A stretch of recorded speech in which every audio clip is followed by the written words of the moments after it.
I have a lot of friends in this room. Thank you. That's a very fancy-looking table. A lot of very powerful people sitting around that table. Thank you very much, everybody, and thank you, Sheriff Judd, a friend of mine for a long time, for those kind words and for your outstanding leadership of the major county sheriffs of America. That's an important group of words.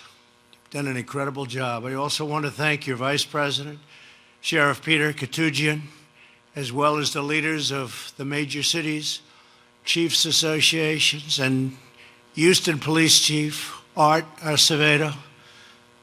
Where's Art? What a job you've done, Art. I'm proud of you. Thank you, Art, very much. Appreciate it. And Phoenix Chief Jerry Williams. Where's Jerry? Stand up, Jerry. Great job. Thank you, Jerry. We're grateful to be joined as well by Acting Attorney General Matt Whitaker. Matt? Fantastic, Matt. You all appreciate the job you've done, and so do I, Matt. Very much. Thank you very much. It's an honor to address so many amazing police chiefs and sheriffs and superintendents from our nation's largest cities and counties. Together, you represent hundreds of thousands of extraordinary law enforcement officials and personnel all across our nation. I've come to deliver a very important message from the American people to you. Thank you. That's their message.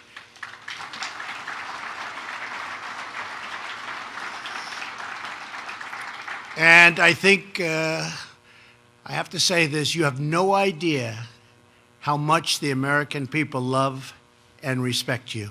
You don't hear it. You probably don't hear too much when you have to read it from the fake news, but they love you. They love you, and they respect you, and they really appreciate everything you do. So on behalf of the American people, I thank you all. And I want to thank you for what you do in defending our streets and keeping America safe. You and the officers have just done an incredible job, and you love what you do. You wouldn't trade it for anything. I know very few people in your profession that would want to do anything else. They love it, right? Look at them, they're all nodding, yes, yes. You wouldn't want to switch with me either. It's true, you love what you do. And if you don't love it, I used to talk about success all the time. If you don't love it, you can never do it well. You'll never be successful. And that's one of the reasons you do it so well. When I took office 2 years ago, one of my highest priorities was to reduce violent crime.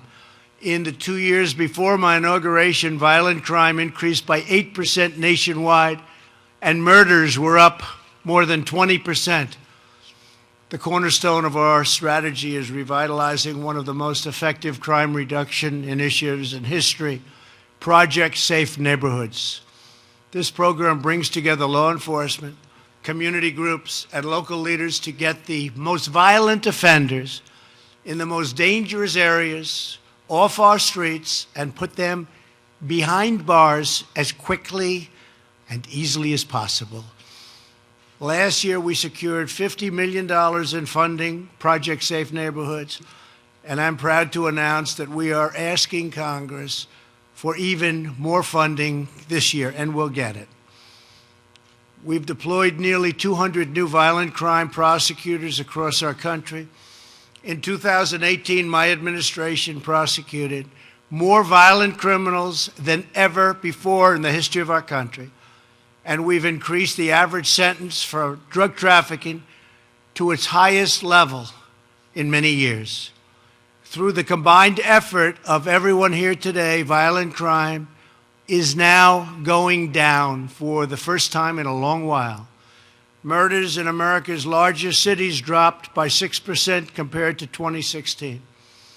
The police departments here today have provided us with new homicide data showing steep declines over the last 2 years, including an estimated reduction of 16% in New Orleans, 27% in Newark, and 30% in Milwaukee. That's great. 3 places, that's a great job you're doing in those 3 places especially. In my administration, We understand that reducing crime begins with respecting law enforcement. We will not tolerate smears or slanders or assaults on those who wear the badge and police our streets. In order to keep every American safe, we are making officer safety a top priority, unless you'd rather not have that. Unless you'd rather not have it. But if you want it, we're doing it. And I know you want it. In support of that goal, more than $600 million worth of surplus military equipment has been made available to law enforcement. This is equipment that was rotting, the best stuff, but rotting in warehouses that a past administration didn't want you to have. Someday they'll explain that one to me. I actually have heard the reasoning. But you're getting it, and it's come in droves. And as we get additional equipment, we send it out to our great police. When an officer is hurt, it is a wound inflicted upon our entire nation. In my administration, we strongly believe that criminals who murder cops should get the death penalty. Every day, our law enforcement officers risk their lives to defend the lives of others. 1 week ago, Milwaukee officer Matthew Ritter was murdered as he led a drug raid. Last night, NYP detective Brian Simonson tragically lost his life when he responded to an armed robbery. We grieve the loss of these great heroes. Our hearts go out to their families and to everyone in the NYPD and Milwaukee law enforcement community. We will never forget them.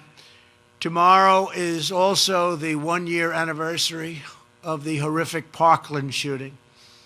We cannot imagine the sorrow and suffering the Parkland families have endured. Our entire nation mourns for the victims and their loved ones, and we pledge our unwavering resolve to work with the leaders in this room to secure our nation's schools and everywhere else. We enacted the Fix NICS Act and the Stop School Violence Act, which gives grants to schools and law enforcement to improve safety. My administration also formed a school safety commission that recently released its official report, which includes nearly 100 detailed recommendations that really work and really make sense, based on input from families, educators, mental health practitioners, and law enforcement. Now we must work together to turn these recommendations into reality. They're really good recommendations.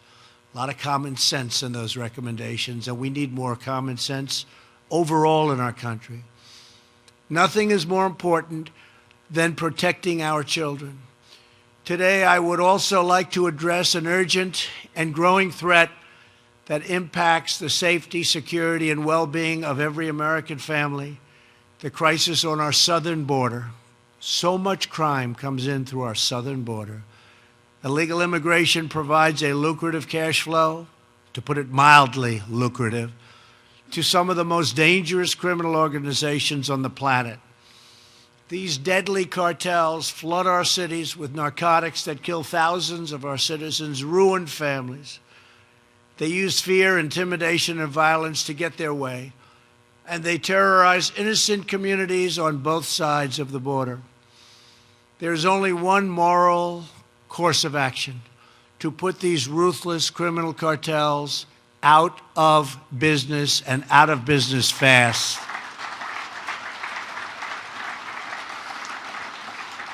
Just 2 days ago, with the help of DEA, ICE, and the FBI, we have such incredible people, and you saw this. Federal prosecutors secured a conviction against the leader of the Sinaloa cartel, Joaquin Guzman, or El Chapo. He is now looking at a lifetime behind bars, and I have to say the prosecutors did an incredible job. Eastern District, incredible job.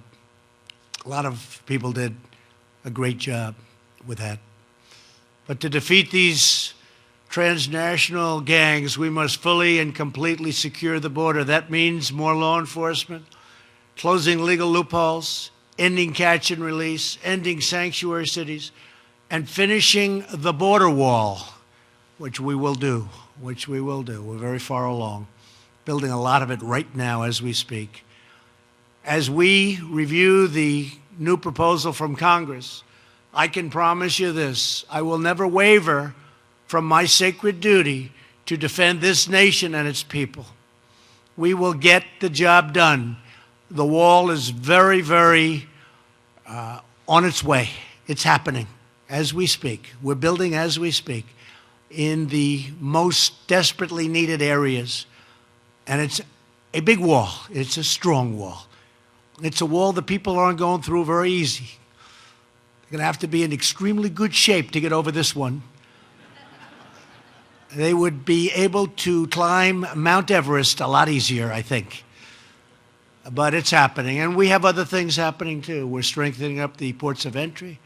We're using tremendous technology, including drones, but tremendous technology. But it all hinges around the walls, because you don't have the walls, the technology is almost useless. It is the core responsibility of government to establish and enforce clear rules for entry and admission into our great country. These immigration laws exist to protect our families, our communities, and the security of our entire nation.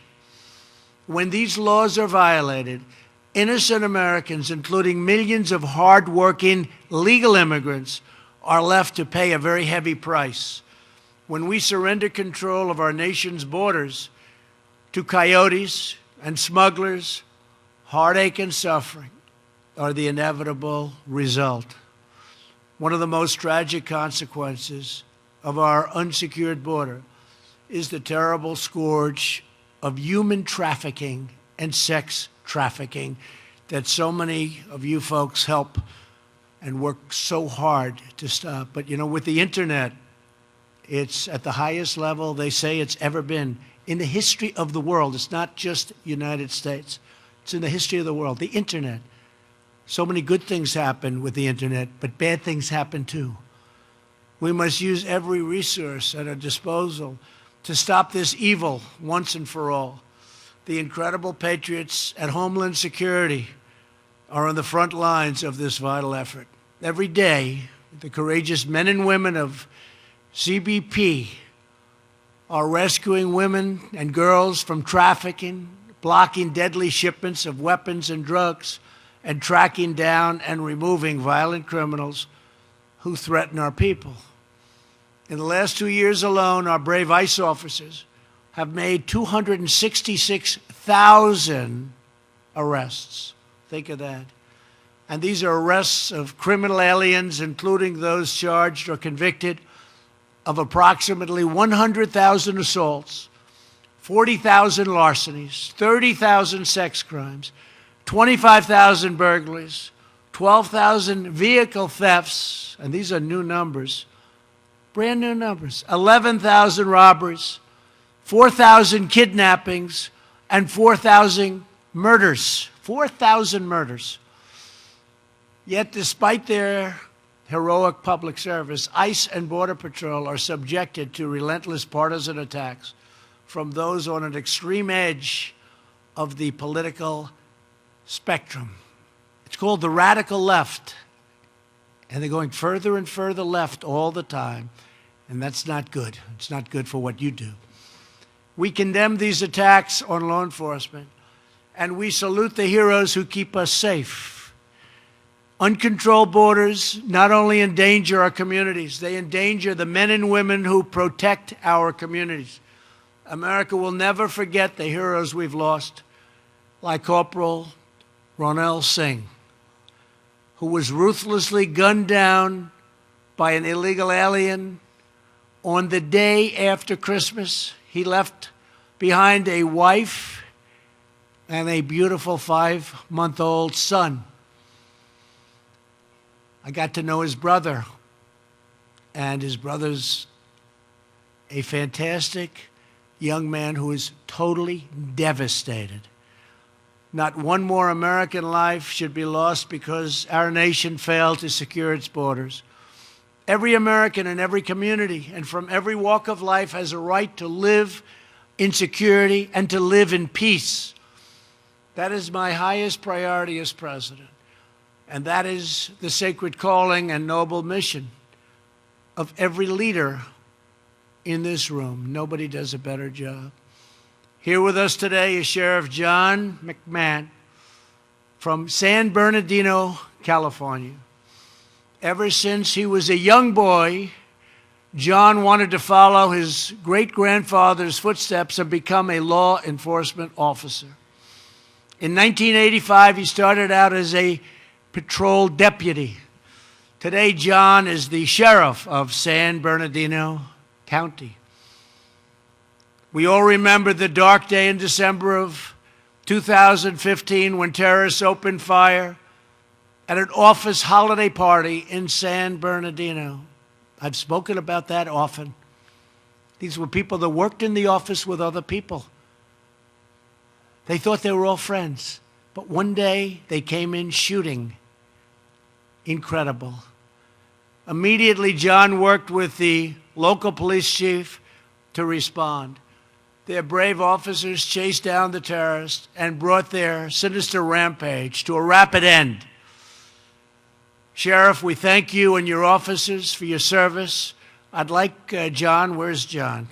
Where is John? Where's John? Come up here, John. Come up here. I don't know if we can get you past Secret Service, John, but we're going to try, right? Come on. That's great. That was a terrible tragedy. I remember it so well. Come up.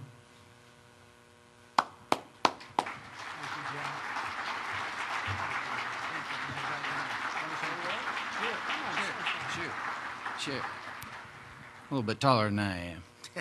Thank you so much for your kind words, Mr. President.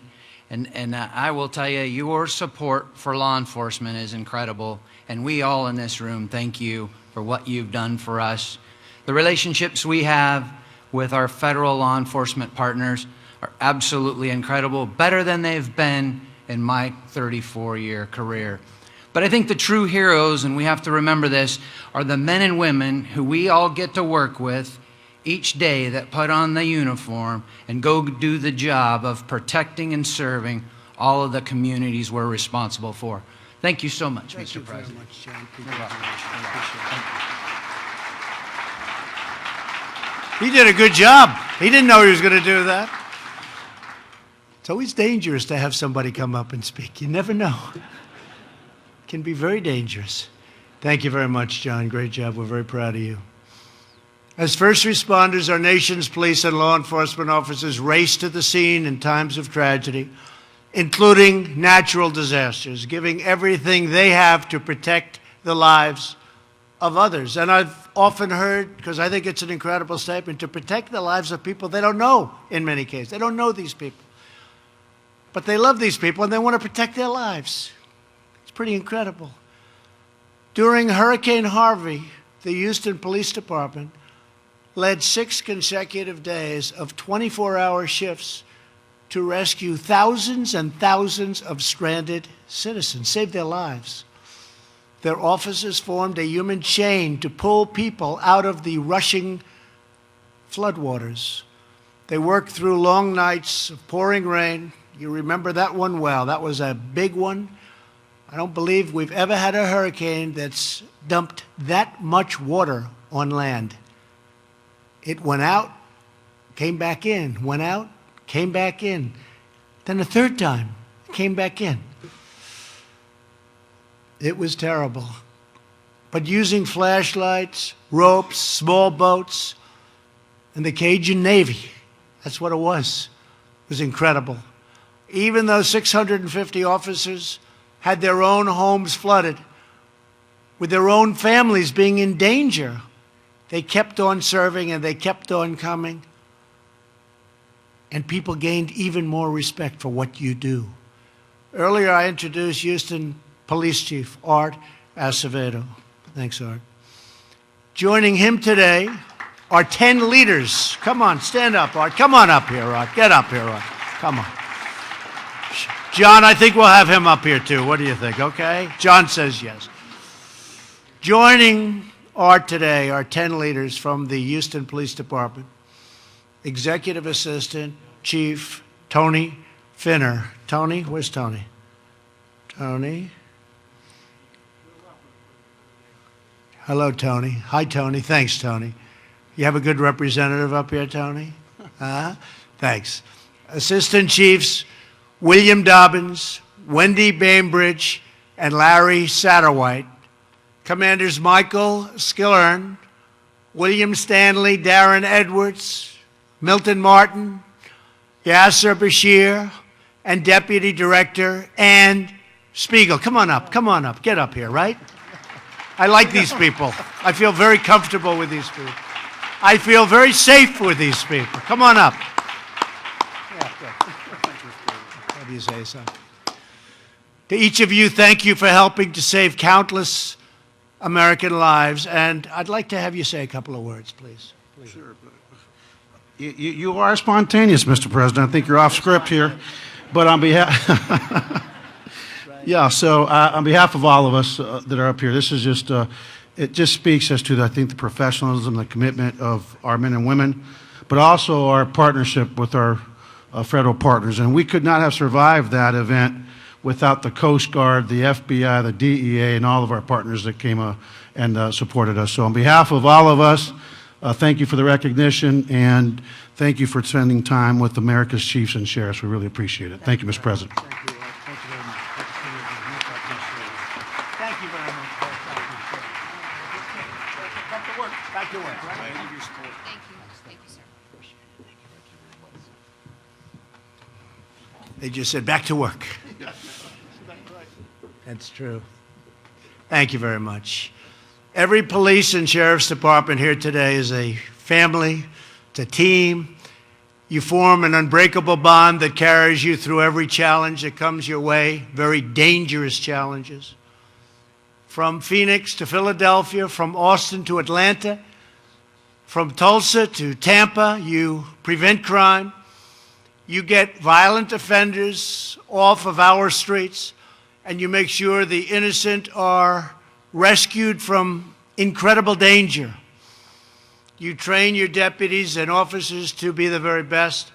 You give them the support they need, and you inspire them to never give in, to never back down, to always stand proud as America's brave men and women in blue.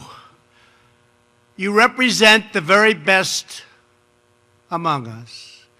The Americans who get up in the morning, put on that great uniform, and walk out the door to protect and to serve.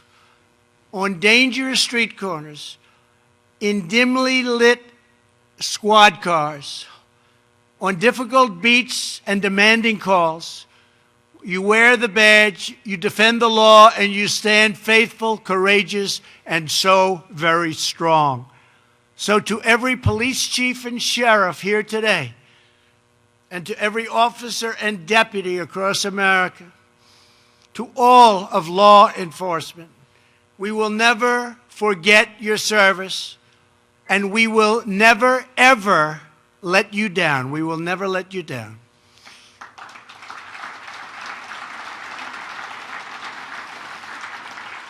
We greatly respect you, we love you, and we thank God for you each and every day. Thank you very much. God bless you, and God bless America. Thank you all. Thank you.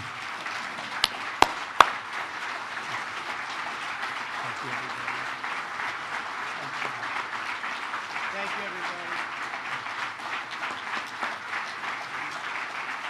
Thanks, everybody.